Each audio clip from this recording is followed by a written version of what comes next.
야고보서 5장 13절부터 18절까지 함께 봉독하겠습니다. 너희 중에 고난당하는 자가 있느냐? 저는 기도할 것이요. 즐거워하는 자가 있느냐? 저는 찬송할지니라. 너희 중에 병든 자가 있느냐? 저는 교회의 장로들을 청할 것이요. 그들은 주의 이름으로 기름을 바라며 위하여 기도할지니라. 믿음의 기도는 병든 자를 구원하리니 주께서 저를 일으키시리라. 혹시 죄를 범하였을지라도 사하심을 얻으리라. 이러므로 너희 죄를 서로 고하며 병 낫기를 위하여 서로 기도하라. 의인의 간구는 역사하는 힘이 많으니라. 엘리야는 우리와 성정이 같은 사람이로되 저가 비 오지 않기를 간절히 기도한 적 3년 6개월 동안 땅에 비가 아니오고 다시 기도한 적 하늘이 비를 주고 땅이 열매를 내었느니라. 아멘. 오늘 말씀 보시면 고난은 너희 중에 고난당한 자가 있느냐?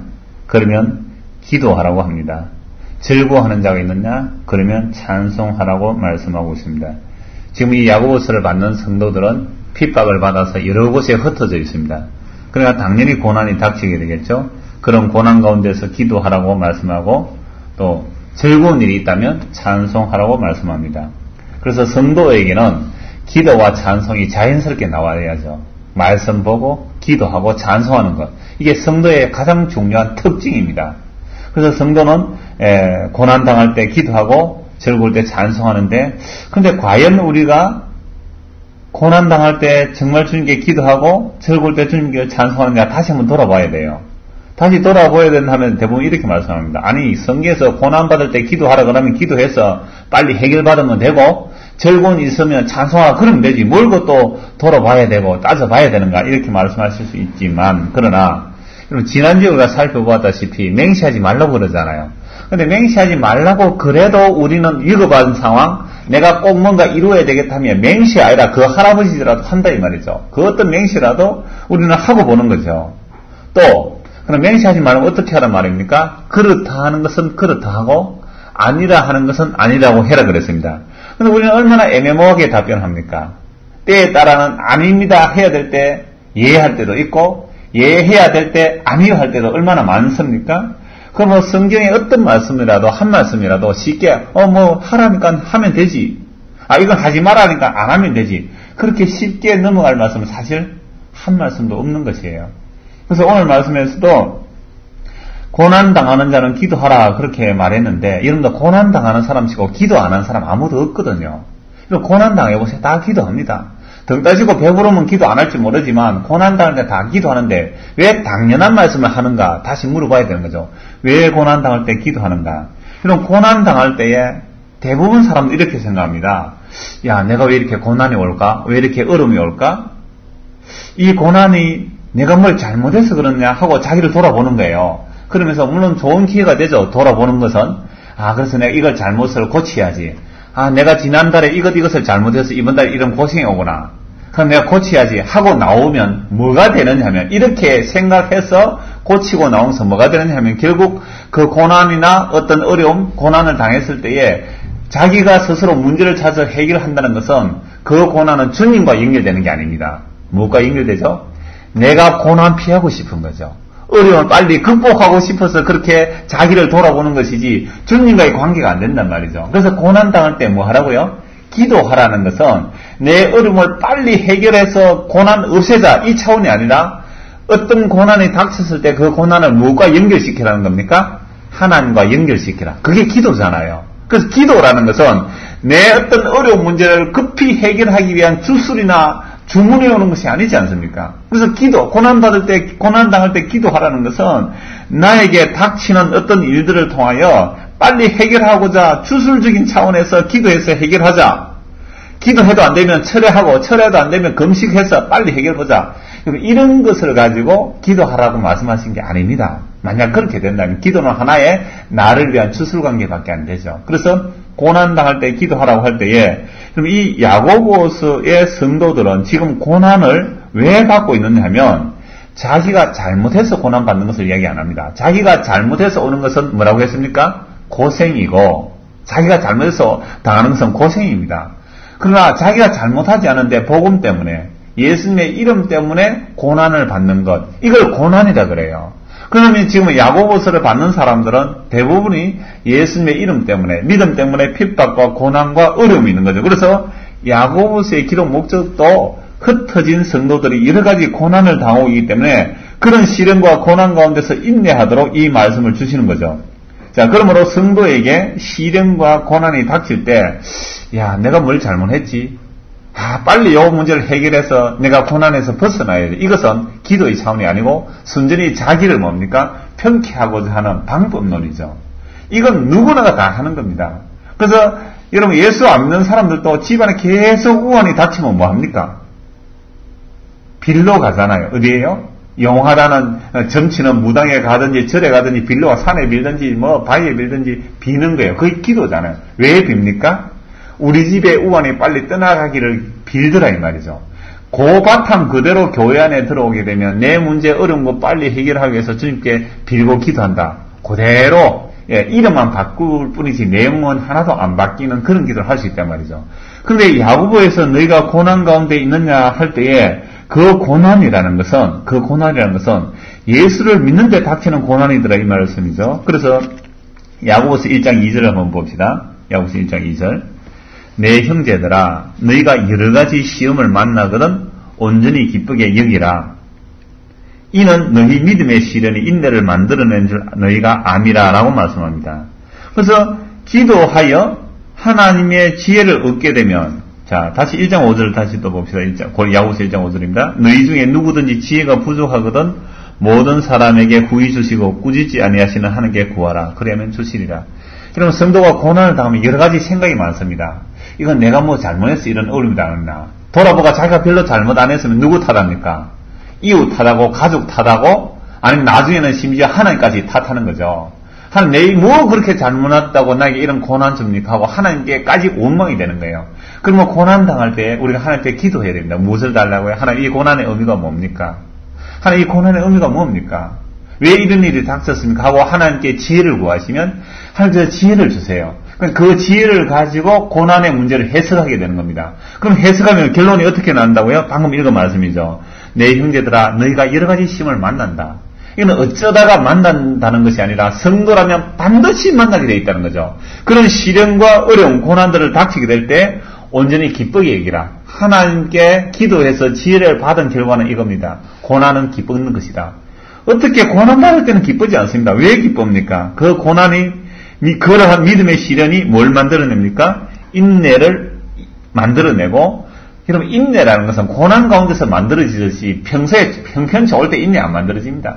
그래서 인내를 만들어내고 그 인내를 통하여 온전하고 구비하여 조금도 부족함이 없게 된다라고 말씀합니다. 그래서 여러 가지 시험을 기도해서 지혜를 얻고 이 기도가 나를 인내케 만들구나 하고 온전하여 부족함이 없으면 어떤 결론이 내려지느냐? 1장 12절입니다. 1장 12절. 시험을 참는 자는 복이 있도다. 이것이 옳다 인정하심을 받은 후에 주께서 자기를 사랑하는 자들에게 약속하신 생명의 면류관을 얻을 것입니다. 그러므로 예수님의 이름 때문에 고난받을 때 지혜를 구하고 기도하게 되면 어떤 결론으로 나오게 된다고요? 그 고난 인내하고 견뎌라. 그리고 생명의 면류관을 내가 너에게 주리라. 그 생명의 면류관을 약속한단 말이죠. 어떤 후에요? 고난 이후에. 그래서 고난을 왜 허락하시는가? 그러면 하나님께서 왜 우리에게 고난을 허락하시는가? 그 베드로후서 잠시 봅시다. 베드로후서 4장입니다. 베드로후서 4장 12절 말씀입니다. 베드로후서 4장 12절. 사랑하는 자들아 너희를 시련하려고 오는 불시험을 이상한 일 당하는 것 같이 이상히 여기지 말고 오직 너희가 그리스도의 고난에 참여하는 것으로 즐거워하라. 이는 그의 영광을 나타내실 때에 너희도 즐거워하고 기뻐하게 하려 합니다. 너희가 그리스도의 이름으로 욕을 받으면 복 있는 자로다. 영광의 영 곧 하나님의 영이 너희 위에 계심이라. 자, 이 말씀을 보면 성도에게 닥치는 여러 가지 시험과 시련과 고난들이 닥치는데 이상한 일 여기지 말란 말이죠. 왜 그런 고난을 허락하시는가 하면 뭐 하려고요? 그리스도의 고난에 참여시키는 겁니다.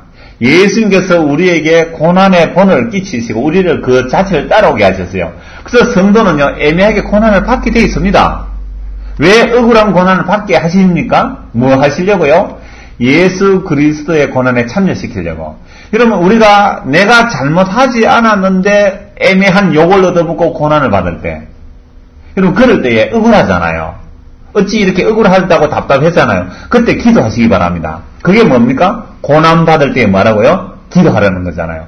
하나님 나 억울해요. 왜 이렇게 억울한 걸 당하게 하십니까? 라고 기도하면 하나님께서 뭘 주신다고요? 지혜를 주셔서 그래 네가 고난 당하냐? 그 고난을 당하면서 나의 고난에 너를 참여시키는 것이다. 할 때에 주님 그렇군요. 내가 억울해한 것은 이건 주님의 억울함에 대하면 비교할 것이 없군요. 해서 예수 그리스도의 억울하게 희생당하신 그 십자가의 고난을 기억하게 하시고 그 고난에 참여시키는 겁니다. 그래서 고난 당할 때 뭐하라고요? 기도하라는 겁니다. 하나님 이 고난 내 빨리 해결해 주세요. 이런 차원이 아니잖아요. 그래서 고난 받을 때 기도라. 차원이 전혀 다르죠. 어려움 닥쳤습니까? 빨리 기도해서 그 문제 해결하지. 몸 아픕니까? 빨리 기도해서 해결하지. 지금 경제적 어려움이 있습니까? 기도해서 빨리 해결하지. 이런 것은요, 정말 야고보가 말하는 그런 기도의 내용이 아닙니다. 고난받을 때 기도의 내용이 아니란 말이죠. 그런 것들은 다 욕심입니다. 자기가 이 세상에서 어떻게 하면 보란듯이 성공하고 싶은 욕심이지, 야고보가 고난받을 때 기도하라는 내용과 다르잖아요. 지금 야고보서의 말씀을 찾아보고 베드로 이 전서의 말씀을 딱 찾아보니까 그 고난받을 때 기도함을 통하여 왜 고난이 닥치는가? 그리스도인에게 그리스도의 고난에 참여하는 것이고 그의 영광을 나타내실 때에 너희도 즐거워하리라. 방금 야고보서 1장 12절은 뭘 주신다고요? 생명의 멸류관에 참여시키는 자들은 반드시 고난이라는 것을 통과시키게 하는 겁니다. 우리가 하나님 나라에 들어가려면 뭘 많이 받아야 된다고요? 고난을 많이 받게 돼 있어요. 애매한 고난을 받게 돼 있단 말이죠. 그리고 그때 그리스도의 고난에 참여 함께 기뻐하고 즐거워하는데 너희가 그리스도의 이름으로 욕을 받으면 복 있는 자로다. 영모의 영 곧 하나님의 영이 너희 위에 함께 계시느니라. 그러니까 예수의 이름으로 고난받을 때 영광의 영이 하나님 함께 하시는 거죠. 그럼 이 영광의 영이란 십자가의 영입니다. 십자가는 세상에 볼 때 고난의 모습이잖아요. 세상에 볼 때 실패의 자리입니다. 그러나 그 십자가의 고난이 하나님께는 뭐가 되는 것이고요? 영광이 되는 자리입니다. 왜요? 하나님의 의가 이루어지기 때문에. 그래서 예수의 십자가는 보면 고난이에요, 그게. 그런데 하나님께는 볼 때는 영광입니다. 그래서 오늘날 성도가 예수의 이름으로, 예수님의 이름 때문에 고난을 받는다면 세상 사람들 볼 때 뭐라 그러겠어요? 아이고, 예수 믿더만은 지지대로 고생하네 라고 할지라도 하나님 보실 때는 뭡니까, 그게? 영광입니다. 그래서 고난 받는 자 위에 영광의 영이 함께 하시는 거예요. 십자가의 영이 함께 하신단 말이죠. 전혀 고난 받을 때 기도해서 기도 응답 받으라는 일반적인 세상에서 기도해서 기도 응답 받아 해결하자는 것과 전혀 다르지 않습니까? 이게 야고보서의 말씀이며 베드로전서의 말씀이며 성경 전체의 말씀이 이러하다는 거죠. 그래서 성도는 고난 당할 때 뭐 해야 됩니까? 기도해야 됩니다. 기도할 때에 지혜를 주시고 그 고난을 통하여 그리스도의 고난에 참여시키며 그것이 영광의 멸류 생명의 멸류 받게 하시며 영광의 영이 함께 하신다는 그 처절한 그 십자가의 은혜를 깨닫게 될 때에 고난 중에 뭘 할 수 있겠어요? 찬송할 수 있습니다. 이게 사도들의 모습이었어요. 예수의 이름 때문에 예수의 이름을 전도하다가 감옥에 갇혔던 바울과 실라 감옥에서 뭐 했습니까? 찬송했습니다. 지진이 일어나서 옥문이 열리지 않습니까? 그게 바로 고난 당하는 자의 기도의 모습입니다. 그리스도의 고난에 참여시키는 것. 그래서 성도에게 고난이 닥치는 것은 이상한 일이 아닙니다. 이건 기도하라는 사인이구나. 그래서 기도하게 하셔서 그리스도의 고난과 그의 영광을 알게 하시기 위해서 오늘도 주님께서는 적절한 고난을 때에 따라 허락하시는 거예요. 그래서 차지선 어제 신방을 했더니 가서 수술하고 있는데 이 의자 위에 잠도 못 주무시고 어제 조금씩 주무시고 있다가 일어나시던데 그 차지선 하신 말씀이 그 말씀이 있었어요. 기도하라고 이 징계다. 하나님께서 이 자기 아들에 대한 징계다. 이렇게 말씀하신 것을 들었습니다. 그래서 우리가 그런 고난을 통해서 결국은 주님의 고난을 더 깊이 알게 하시고 참여하게 한다면 그게 성도에게 주는 하나의 복이죠. 두 번째로 즐거울 때 찬송하라고 합니다. 그럼 우리가 즐거운 일이 있을 때에 그럼 정말 하나님을 찬송합니까? 고난받을 때 기도하기는 쉽죠. 고난의 뜻을 사실 방금 말씀드린 고난의 뜻을 알고 그게 참여하는 것보다 고난을 빨리 해결해서 빨리 벗어나고 싶어서 기도하기는 쉽지만 그러나 즐거운 일이 있을 때 하나님을 찬송하고 하는 게 감사하는 일이 참 힘들어요. 왜냐하면 사람들은 뭔가 잘 되면 자기 탓이고 못 되면 남의 탓이잖아요. 그래서 뭔가 나에게 즐거운 일이 일어나면요, 내가 이만한 즐거운 일을 받아 누릴 만한 자격이 있어서 누린다고 생각하는 거예요. 그러니까 하나님께 찬송을 안 하는 거죠. 하나님께 감사를 안 하는 겁니다. 예를 들자면 어떤 사람이 참 전세방에 살다가 예를 서서 하나님 내가 집 한 칸 마련되면 소원이 없겠습니다. 해서 한 20평짜리 아파트를 하나 마련했다 합시다. 그 아파트 입주할 때는 어떤 마음이 들겠어요? 참 감사합니다는 마음이 들 거예요. 물론 자기가 먹을 거 안 먹고 입을 거 안 입고 해서 알뜰살뜰하게 마련해서 들어갔습니다. 근데 그 아파트에서 한 몇 달 살고 한 1년쯤 살면 어떤 생각이 듭니까? 이 정도 아파트는 내가 충분히 누릴 만한 자격이 있다. 내 나이에 이 정도 안 하는 사람 어디 있노? 그렇게 되면 어떻게 되죠? 조금 전에 감사가 1년 만에 어떻게 됩니까? 당연한 걸로 여기게 됩니다. 그래서 어떻게 돼요? 다른 데 보니까 더 큰 게 보이잖아요. 더 큰 게 보이면 그때부터 전에 감사했던 것이 원망이 되어버립니다. 인간은 그래요. 지금 하나님 이 문제 해결해 주시면 내 소원이 없겠습니다 해놓고 그 문제 해결되면 어떻게 돼요? 그 문제 해결되고 나면 제가 평생 감사합니다 이러면서 살겠습니까? 교회를 개척했습니다. 너무너무 어려운데 하나님 자립만 되면 소원이 없겠습니다 해놓고 정말 자립이 되었어요.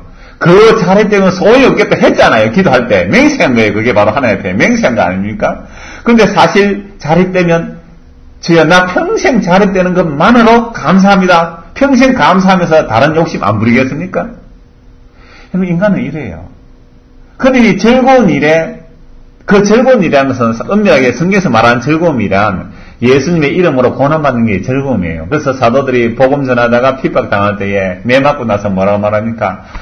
예수님의 이름 때문에 매를 맞기 때문에 나 참 기쁘다. 그게 진짜 즐거움이거든요. 그러나 한 발 양보해서 그냥 우리가 세상에서 흔히 말하는 좀 좋은 일이라 생각할 때, 세상적으로 그냥 좋은 일이 생겼다 할 때, 그 좋은 일이라는 것을 가지고 정말 주님을 찬송한 적이 얼마나 되느냐 이 말입니다. 순간에는 찬송할 수 있겠죠. 주님 감사합니다. 그러나 그게 과연 1년 가도 감사가 됐을까? 10년이 가도 그것으로 인해서 늘 감사가 됐을까? 여러분들이 처음에 집을 하나 샀을 때 감사합니다 했던 그 감사가 10년이 지난 오늘날도 그때 그 감사가 나오고 있느냐 이 말입니다. 아니거든요. 계속해서 더 높은 데에 마음을 두는 거죠. 그러니까 즐거운 일이 생겼다고 찬송하고 감사하는 것이 우리 인간으로 얼마나 불가능한 일이냐 이 말입니다. 끊임없이 우리의 욕망은 자꾸만 수준을 높이거든요. 요만큼 되었으면 또 높아지는 거, 또 높아지고 또 높아지는 거죠. 그래서 여러분 즐거운 일이 있을 때에 감사하는 일이 인간으로서는 저는 불가능하다고 봅니다. 그저 내 자랑하기는 바쁘겠죠. 그래서 사람들이 더 큰 꿈을 위해서 달려가지만 그것은 하나님을 찬송하기 위함이 아니라 겉으로는 뭡니까? 하나님의 영광을 말하고 겉으로는 하나님을 찬송합시다 라고 말하지만 그 속에 자기 영광을 다 챙겨 넣는 거예요. 그래서 우리가 예수님을 믿지 못하는 가장 큰 이유가 뭐냐 하면요. 요한복음 5장 44절에 예수님이 이렇게 말씀하셨습니다. 너희가 서로 영광을 취하고 유일하신 하나님께로부터 오는 영광은 구하지 아니하니 어찌 나를 믿을 수 있느냐. 유일하신 하나님께로부터 오는 영광은 어떤 영광입니까? 십자가의 영광이거든요. 세상 사람들이 배척하고 싫어하는 십자가의 영광인데 그 영광을 구하지 아니하고 사람들은 자기들끼리 영광을 구하고 있으니 예수님을 믿을 수가 없다는 말씀이죠. 그래서 세상에서 부함직하고 세상에서 영화로운 것을 구하고 있지 그 미련하고 어리석은 십자가의 영광을 구하지 않는 거죠. 그래서 예수님을 믿지 못한다고 예수님이 말씀하셨습니다. 자, 이런 우리가 어떻게 즐거운 일이 있을 때에 찬송하겠습니까?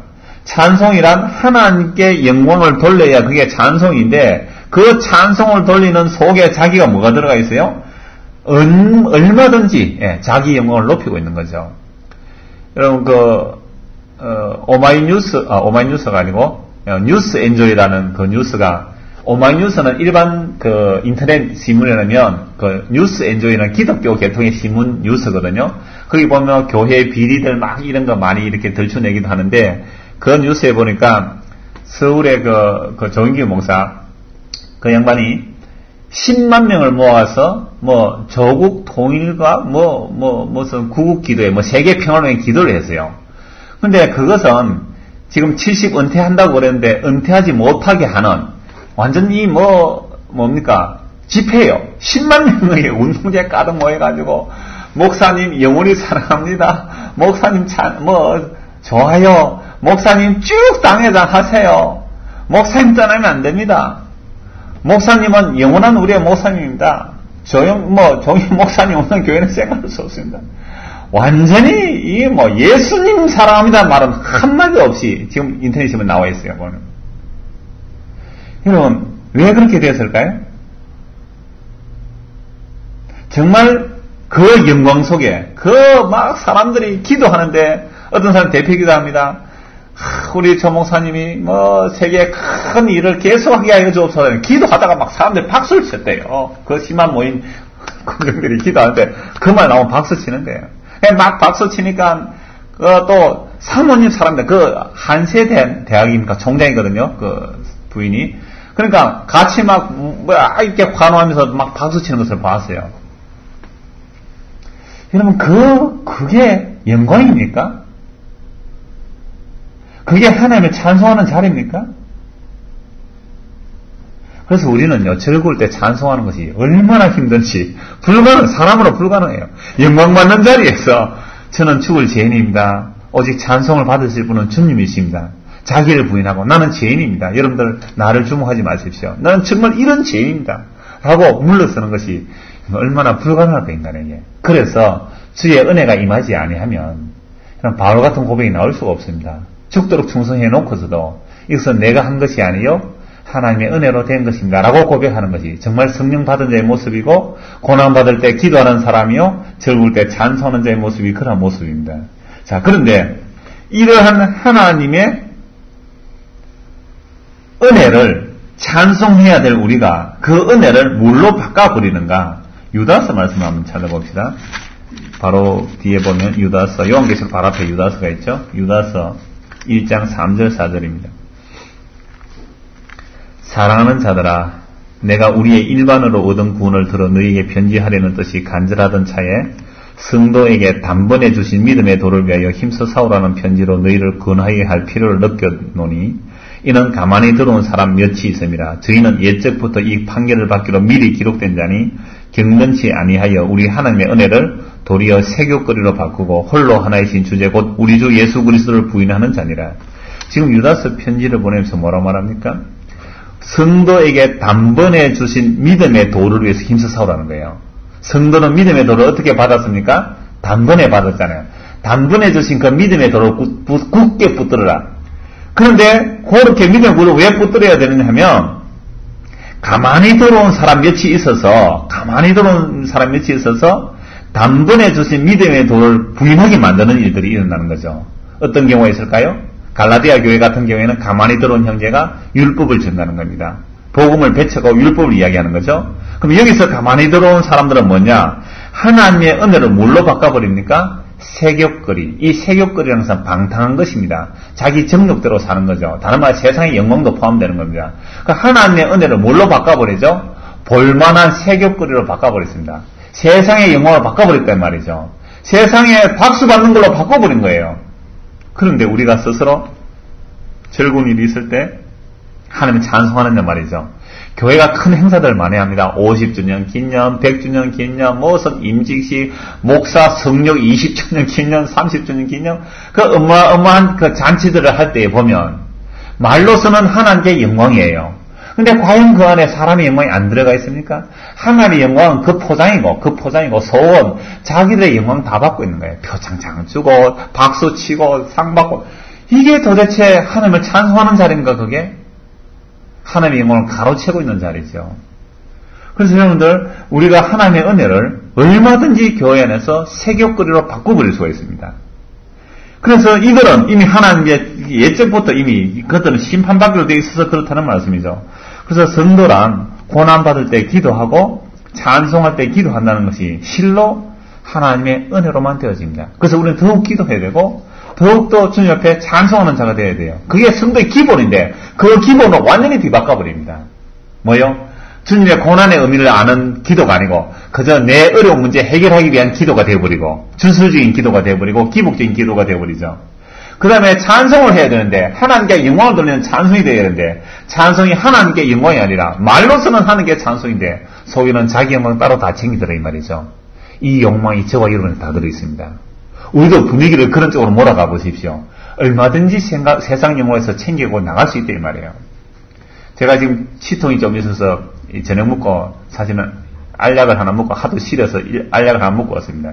그래서 우리 집사람에게 오면서 내가 오늘 저녁에 약에 취해가지고 허튼 소리 할 줄 모르는데 그러면 당신이 와서 끌어내려라 나를 그랬더니 가만히 놔둘 거예요. 다행히 허튼 소리는 별로 안 나오고 있습니다. 아직까지. 약이 아니 덜 취해서 그런 것 같아요. 그래서 제가 왜 그 얘기를 했냐면 나도 욕망이 있다는 거예요. 저도 욕망이 있어요. 그런 분위기 만들어가서 내 영광도 적당히 챙기고 여러분의 영광도 적당히 올려주면서 좋은 게 좋은 거 아니냐 하면 그래가면 여러분도 혹 좋아할 수도 있을 거예요. 그러니까 여러분들 하나님의 은혜를 그게 세계거리로 바꿔버립니다. 세상 영광과 맞박박치게 하는 거예요. 그래서 기도한다 하고 찬송한다 하면서도 우리는 하나님의 은혜를 세계거리로 바꿀 수 있는 소지가 저와 여러분 안에 있다는 이야기를 제가 우리 성에 하면서 그렇게 얘기하면서 왔다 이 말이죠. 그래서 우리는요 안심할 사람이 아무도 없습니다. 그래서 더욱 고난당할 때 기도해야 되고 즐거운 일이고 기쁜 일이 있을 때 찬송하는 것이 오직 주님께만 기도가 돼야 되고 주님께 찬송이 된다는 거죠. 오늘 세 번째 마지막 부분입니다. 병들었을 때 기도하라. 14절입니다. 너희 중에 병든 자가 있느냐? 저는 교회의 장로들을 청할 것이요 그들은 주의 이름으로 기름을 받으며 위하여 기도할지니라. 이 말씀으로 수많은 해석들이 나오고 문제들이 생기는데 가톨릭에서는 이것을 종부성사에 적용합니다. 그래서 사람이 죽기 직전에 의식이 없을지라도 신부가 가서 그 사람에게 기름 바르고 주의 이름으로 기도하면 그 사람 구원 얻는다는 거예요. 얼마나 좋은 일이네요. 유족들에게는 굉장히 위로가 되겠죠. 의식도 없이 누워있는데 숨 끊어지기 전에 신부가 가서 종부성사를 하는데 눈과 귀와 코와 손과 발에 5군데 기름을 바르는 거죠. 그래서 여기서 뭐라고 그랬죠? 장로가 기름을 바르며 주의 이름으로 기도하면 죄도 용서받고 병도 낫는다 그랬잖아요. 이게 가톨릭에서 종부성사의 근거로 삼고 있는 겁니다. 자, 또 개신교에서 이런 일도 있었는데 제가 부산에 있을 때에 합동척 교회입니다. 부산에 있는 어느 목사가 서울에 아주 유명한 서울대 나오고 이렇게 공부도 많이 하셨다는 분이 이 부산에서 이제 초빙을 했겠죠. 목사 은퇴하시고. 그래 와서 신방을 갔습니다. 신방을 갔는데 아픈 사람이다 그러니까 참기름을 오라고 하더래요. 참기름 없다 하니 식용유라도 가져오라 하더래요. 기름을 주니까 기름을 환자에게 바르고 기도하더라는 겁니다. 그게 문제가 돼가지고 막 교회가 시끌시끌 했겠죠. 어떻게 목사가 참기름 식용유 발라가면서 기도하느냐. 자기는 뭐라고 그럴까요? 기름 바르면서 기도했다는 거죠. 근데 결국 그게 문제가 돼서 사임을 하고 서울에 올라갔어요.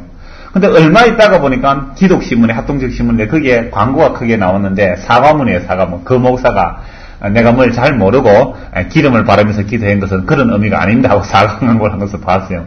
그런 얼마든지 그럴 수가 있잖아요. 자, 그러면 병든 자를 위하여 기름을 바르고 장로들이 기도하고 서로 죄를 고하면 죄가 사함을 받고 병도 낫는다는 말입니까? 그러면 장로가 그러면 기름 바르고 기도하면 그럼 죄까지 용서받겠습니까? 그 말이 아니잖아요. 다시 이제 봅시다.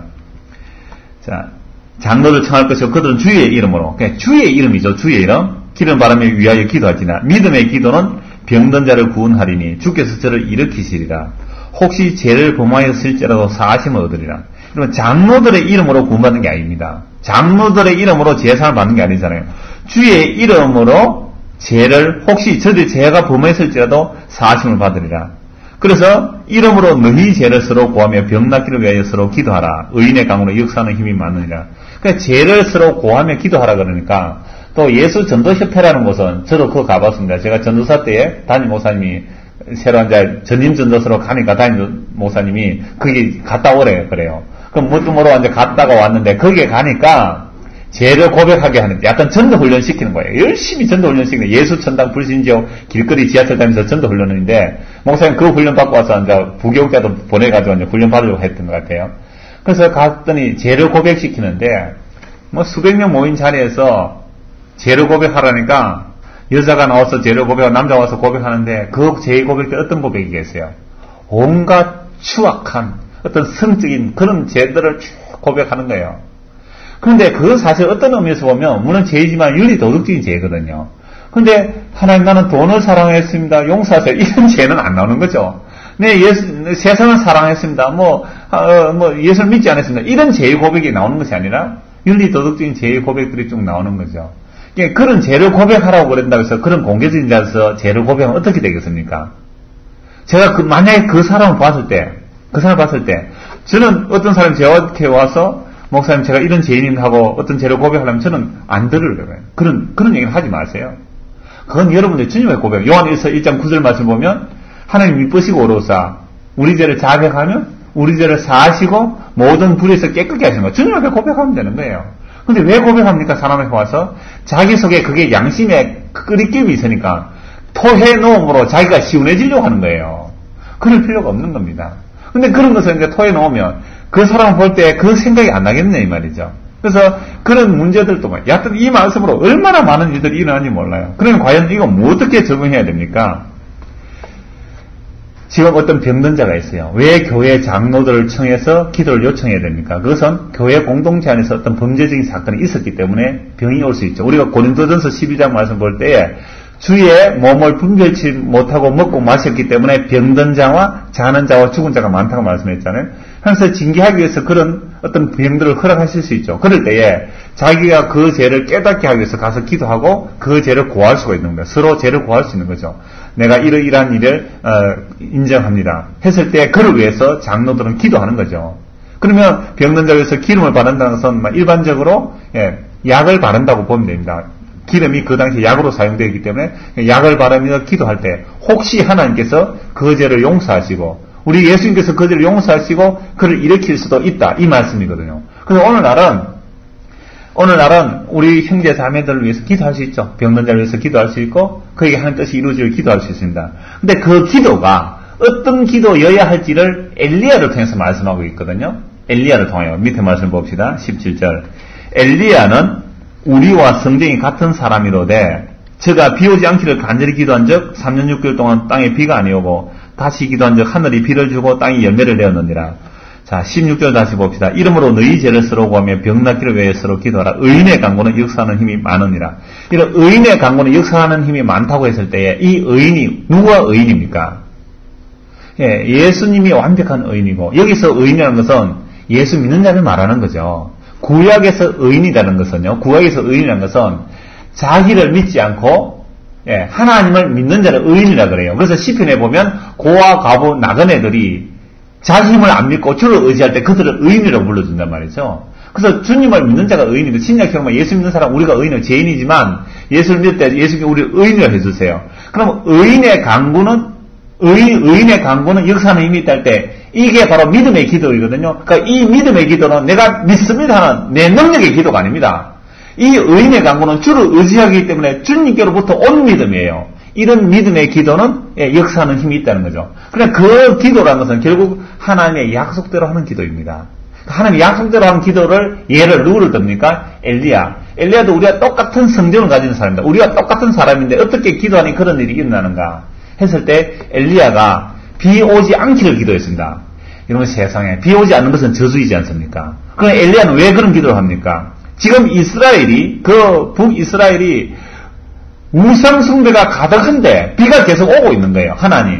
하나님께서 언약하지 않았습니까? 우리가 우상숭배를 하면 하늘이 노시되어서 비가 오지 않는다고 하셨는데 왜 비 옵니까? 비 오면 안 됩니다. 기도해버리는 거죠. 언약을 따라 엘리야가 기도하니 하나님 비를 내릴 수가 없는 거죠. 그래서 저주의 상태가 3년 6개월입니다. 3년 6개월 지나고 나서 갈멜산에서 전투하지 않습니까? 그래서 우상숭배자들 다 처단하죠. 처단하고 하나님 앞에 희생 제물을 드렸을 때 그 번제를 하나님께서 받으시고 그때 기도하니까 비가 오지 않습니까? 하나님 우상숭배자들 처단했습니다. 이 제물을 받으시고 비를 내려주소서. 약속 따라 비가 온 거예요. 그냥 엘리야의 예를 든 이유가 뭡니까? 하나님의 언약을 따라 기도할 때에 저주가 선포되는 겁니다. 저주가 시행되는 거예요.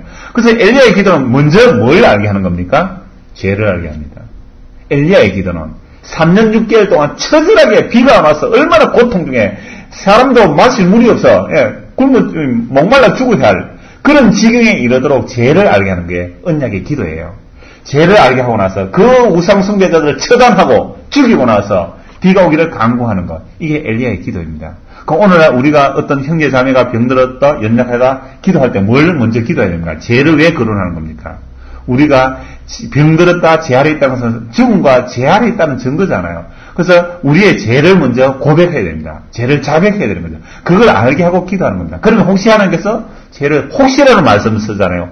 혹시 사시고 고쳐줄 수 어찌 하느냐. 그래서 오늘 저와 여러분이 어떤 일이 일어날지라도 하나님의 약속에 근거합시다. 병이 들었습니까? 병이 들었을지라도 저도 병자를 위해서 기도합니다. 병원 심한 그들을 위해서 낫도록 기도합니다. 그러나 제 더 중심의 기도는 이 기회를 통하여 주님의 뜻을 알게 하소서, 주님의 뜻이 이루어지게 하옵소서, 그렇게 기도할 뿐입니다.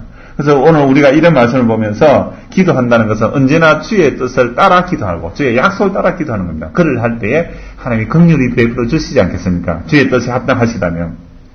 그럼 성도는 어떻게 하는 겁니까? 고난 당할 때 뭐 하고요? 기도하시고 그 기도를 통해서 지혜를 알고 그 지혜를 알게 나니까 그 고난은 결국 성도를 유익게 하는 것이란 말이죠. 어디에 참여해서요? 그리스도의 고난에 참여시켜서 생명의 면류관을 얻게 하시고 그 영광으로 함께 즐거워하도록. 그래서 고난받는 성도에게 영광의 영, 그 십자가에 함께 머물러 계시고, 두 번째 즐거운 일이 있을 때는 뭐 하라고요? 찬송하는 겁니다. 그럼 찬송할 때 참 주의해야 될 것은 찬송하는 자가 영광받는 게 아니라는 사실이죠. 찬송하면 막 박수 치잖아요. 잘했다고, 노래 잘했다고. 그럼 누가 영광받는 거예요? 주님을 찬송하는 겁니다. 찬송할 때 주님께 영광을 즐거울 때 주님을 찬송하는 거예요. 마지막으로 병든 자가 있습니까? 역시 우리는 기도할 뿐입니다. 그리하여 고난 가운데 기도하고 즐거울 때 찬송하고 병든 자가 있으면 먼저 죄를 알게 하고 그리고 기도할 뿐입니다. 그리하여 주님께만 기도도 주님께 영광이 되어야 되고 찬송도 마찬가지. 어떤 기도를 할 때라도 주님께만 영광과 찬송을 돌리는 성도의 삶이 우리에게 있기를 소원합니다. 기도하겠습니다. 하나님 아버지, 고난당할 때에 기도함으로 주님의 고난의 의미를 알게 하시고 즐거운 일이 있을 때에 주를 찬송함으로 영광은 주님께만 돌아가는 것임을 알게 하시니 감사를 드립니다. 우리 형제자매들 가운데 병든 자가 많습니다. 그들의 죄를 알게 하시고 그 죄를 위해 십자가에 펴리실 주님의 뜻을 알게 하사 병이 들었든지 건강하든지 간에 우리 주 예수 그리스도의 뜻이 이루어지는 것을 인하여 감사할 수 있는 믿음의 사람들이 될 수 있도록 은혜를 다하여 주옵소서. 그래야 모든 영광을 주님께 돌리는 믿음의 삶이 되기를 소원하옵고 예수님 이름으로 기도드리옵나이다. 아멘.